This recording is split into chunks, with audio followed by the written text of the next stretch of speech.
I recently traveled to Palestine, and during my time there, I visited the city of Hebron, located about 22 miles south of Jerusalem. And it's the second largest city in the West Bank after East Jerusalem, with around 200,000 Palestinian inhabitants. And I was there as a delegate with a group called Interfaith Peace Builders.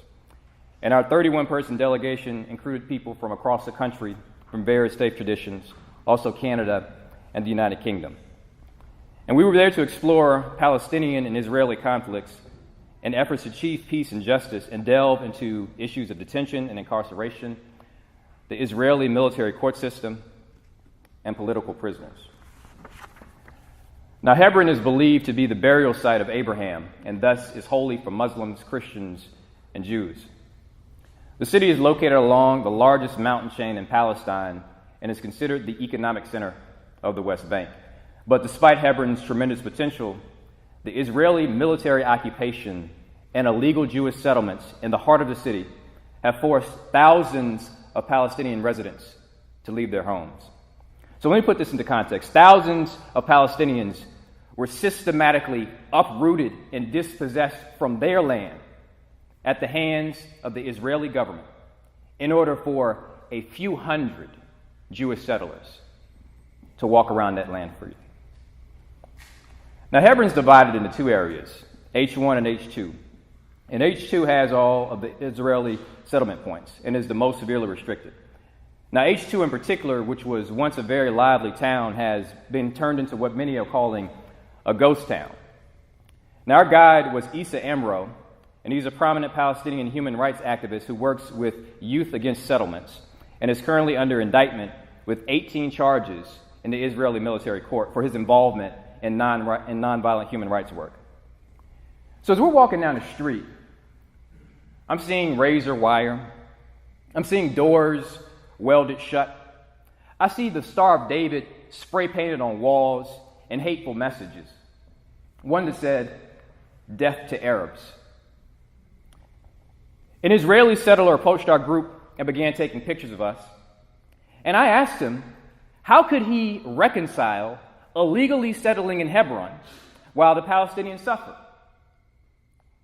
He didn't have a good answer for me. Now, at this time, soldiers dressed in full military gear approached me, and one of our U.S.-based guides told me to continue walking. As it turned out, the person I was arguing with was Baruch Marzel. He's an American-born Jew who's been described internationally as an extreme right-wing activist and the founder of an organization that was outlawed in the United States and Israel as a terrorist organization. We were on Shuhada Street, and we arrived at a military checkpoint, one of the many that I saw when I was in Palestine. And as we're passing through, Issa begins to talk to the Israeli soldiers and tell them he's leading us on a tour and explaining what we're doing. And the soldier lifts up his gun and puts it in his face and says, "You go around unless you want some trouble." So what we learned about these checkpoints is that as a Palestinian, you can be denied passage for any reason or no reason at all. We also learned that you could be detained, sometimes for minutes, sometimes for hours, handcuffed and blindfolded. If you are allowed to pass, you might be subject to verbal and physical humiliation. So imagine this. Imagine the humiliation of being forced to strip naked in the middle of the street at gunpoint. Not because you're trying to cause trouble, but because you're trying to get home from work. These are the types of things that are happening to Palestinians. As we continued to walk, we saw a number of housing units, many of which that were abandoned. And much like other areas in Palestine, Palestinian residences, they're subject to searches any time of the day and any time of the night. And during these searches, the inhabitants are either forced into one room or they're forced to leave until the search is over. And soldiers are causing serious damages to the inside of the house, and sometimes the residents are beaten. During the searches, sometimes Israeli soldiers can set up an outpost to occupy the roof of the building so the family can no longer use the upper level of their house. Or sometimes they can seize property outright. Now, in these Palestinian neighborhoods, the Israeli government denies basic sanitation services or garbage collection. Problems with water supply or steady electricity is common. And God forbid you have a medical emergency, because Palestinian ambulances, they're not always allowed through the checkpoints. And so if you're a Palestinian and you have a medical emergency, chances are you might die.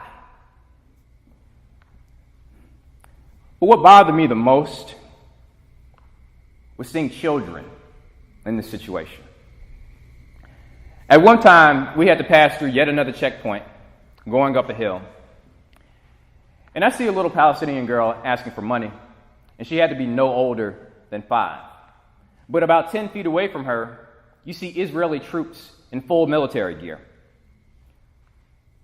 Palestinian children can be subject to arrest, just like adults. Anywhere there's a checkpoint or anywhere you see Israeli soldiers. According to Israeli military law, children can be seized as young as 12 years old and treated as adults in courts at the age of 16, which is different from Israeli children because their age of maturity is 18. But routinely, the Palestinian government takes children as young as 5 years old, sometimes in groups, sometimes alone, sometimes beaten during the process. Now imagine the terror of a 5-year-old being arrested by soldiers in full military gear. Well, let's take it a step further. Imagine that was one of your children. How would that make you feel?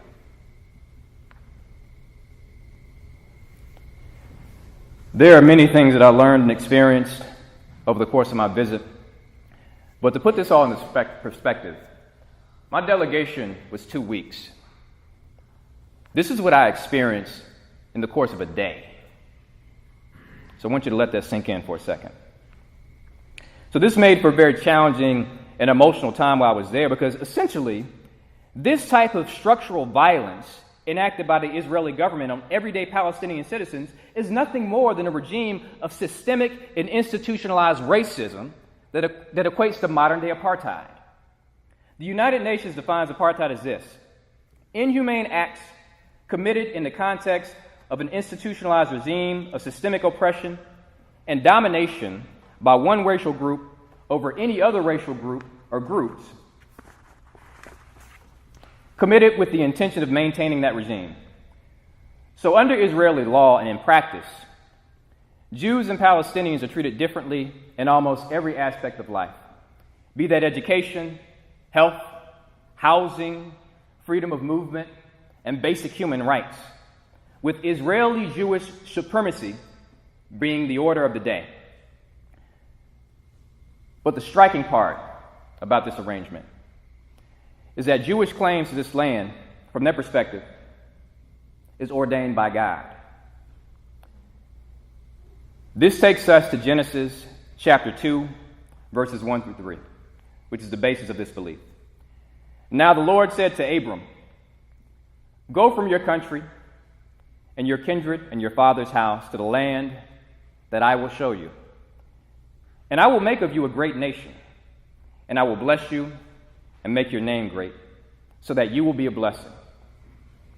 I will bless those who bless you, and him who dishonors you I will curse, and in you all the families of the earth shall be blessed." So Jewish claims to Palestinian land, it's based on the biblical promise that God made to Abraham and his descendants. And this is a movement called Zionism that began in the late 1800s, and this was with the first immigration of European Jews to Palestine. So Palestine became an ideal location for a few reasons. First, it was the historical biblical site of the ancient Jewish kingdoms of Israel and Judea. And second, it would also function as a safe haven from European anti-Semitism. But you see, the challenge from the Palestinians is that they consistently lived in this land for hundreds of years and were also the demographic majority until 1938. But further, if we engage the Bible, in Genesis chapter 21, verses 13, 17, and 18, God blesses Ishmael, the son of Abraham, saying, "For him I will make a great nation." And since Ishmael is the forefather of the Arabs, if we use the same logic from Genesis chapter 12, verses 1 through 3, all of the children of Abraham have claim to this land, including the Palestinian Arabs. But let us put religion aside for a moment, because truly religious difference is not the cause of this conflict. Historic Palestine had Muslims, Christians, and Jews, all children of Abraham. All these faith traditions speak of loving God and neighbor. All these faith traditions speak of seeking peace and justice. So this was not about religious difference. This was about stealing land and displacing Palestinians by any means necessary. This was about using God to promote an agenda of power and domination. Because in the Old Testament, there are numerous examples of when the prophets condemned human rights violations in Israel. Prophetic religious tradition does not allow us to ignore the poor and marginalized. Prophetic religious tradition does not allow us to reject justice. Prophetic religious tradition does not allow us to deny the basic human rights of those who in Genesis chapter 1, verse 26, were made in the image of God. So my lingering reflection after traveling to Palestine and returning is this. I believe the greatest sin we can commit to one another is not hatred, it's not oppression, and I dare say it's not murder. The greatest sin is indifference. Because I believe indifference is a location where one can find themselves in the depths of inhumanity.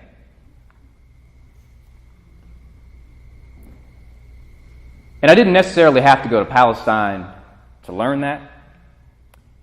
Yet it was so pronounced in the realities on the ground up close that I couldn't ignore it. And that was tremendously disturbing. So I had a dramatic, intense experience overseas, to say the least. And one of my friends who does work in the Middle East told me that I would likely not be able to find the language immediately to describe what it was I experienced. And he extended to me an invitation to take my time and process through this. And so I did. But when I returned to the United States, I was quickly reminded of our indifference at home. The not guilty verdict of the Philando Castile case, that was a special punch in the gut. And truthfully, it's not that I expected anything different, and that's a problem in and of itself, but I began to think about all the people and all the systems that are indifferent to black lives in this country. And I became angry. And I speak directly about black lives and black liberation because black liberation is tied to the liberation of all people. God reminds us that we are to focus our attention on the people that are often neglected, the poor, the vulnerable, the left behind. And considering where we find ourselves today, those people are overwhelmingly black. They look like me. Much of what I said earlier, if you change the word Israeli Jew to white and Palestinian to black, depending on the time period, you would think I was talking about America.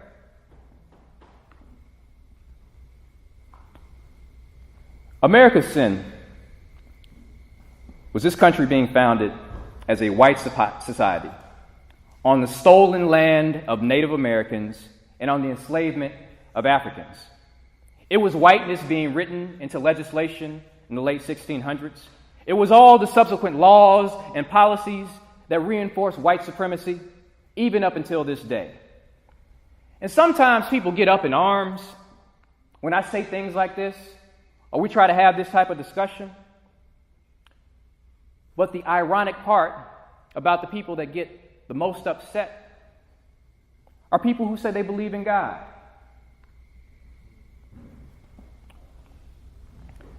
These types of things have been carried out no matter who's in office, no matter what the political leanings were, because truthfully, both Republicans and Democrats have failed to align themselves with the least of these. But if you're truly a believer of God, God has a message specifically about where we find ourselves today. And this brings us back to one of our scriptural readings, Habakkuk chapter 2. But this time, I'm going to read verses 1 through 11 from a translation of the Bible called The Message, which is particularly symbolic because we're in a Presbyterian church, and the author, Eugene Peterson, is a member of the Presbyterian Church.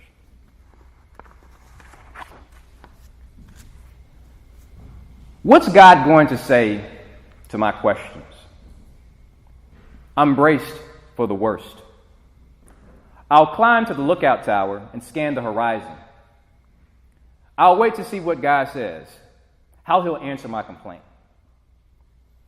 And then God answered, "Write this. Write what you see. Write it out in big block letters so that it can be read on the run." This vision message is a witness pointing to what's coming. It aches for the coming. It can hardly wait. And it doesn't lie. If it seems slow in coming, wait. It's on its way. It will come right on time. Look at that man, bloated by self-importance, full of himself but soul empty. But the person in right standing before God through loyal and steady believing is fully alive, really alive. Note well, money deceives. The arrogant rich don't last. They are more hungry for wealth than the grave is for cadavers. Like death, they always want more, but the more they get is dead bodies. They are cemeteries filled with dead nations, graveyards filled with corpses. Don't give people like this a second thought. Soon, the whole world will be taunting them. Who do you think you are, getting rich by stealing and extortion? How long do you think you can get away with this? Indeed, how long before your victims wake up, stand up, and make you the victim? You plundered nation after nation. Now you'll get a taste of your own medicine. All the survivors are out to plunder you, a payback for all your murders and massacres. Who do you think you are, recklessly grabbing and looting, living it up, acting like king of the mountain, acting above it all, above trials and troubles? You've engineered the ruin of your own house. In ruining others, you've ruined yourself. You've undermined your foundations, rotted out your own soul. The bricks of your house will speak up and accuse you. The woodwork will step forward with evidence. I'll leave you with this. I've had a winding road on my personal spiritual journey, mainly because I've been unsettled by the things that I've seen happening in this world in the name of God. But what I've landed on is that human beings are spiritual creatures because we've been blessed with a special level of consciousness that gives us the potential to fashion our hearts and our minds towards something greater than ourselves. And because of that, I believe in God. But now honing in, if you believe in God and as a Christian, our biblical faith and religious traditions simply do not allow us to accept what's going on in this world right now. Believing in God and having moral values should not make you pro-war, pro-rich, pro-oppression, or pro-any political party for that matter. I believe that God is calling us to be pro-peace, pro-justice, pro-equity, which is different than equality, pro-environment, and pro-consistent ethic of life. I believe that God is calling us to bring out our deepest moral convictions into our public lives. I believe that God is calling us to bring our faith into action because in the book of James it says faith without works is dead. And I can't begin to tell you what your work on this earth might be because you have to figure that out on your own. But what I can tell you is that we've all been blessed with unique gifts and talents, and we've all been commissioned to use them for the betterment of humanity. But if we use those gifts and talents that we've been blessed with for anything other than the common good, especially if we call ourselves believers in God, we are practicing counterfeit theology. God bless you.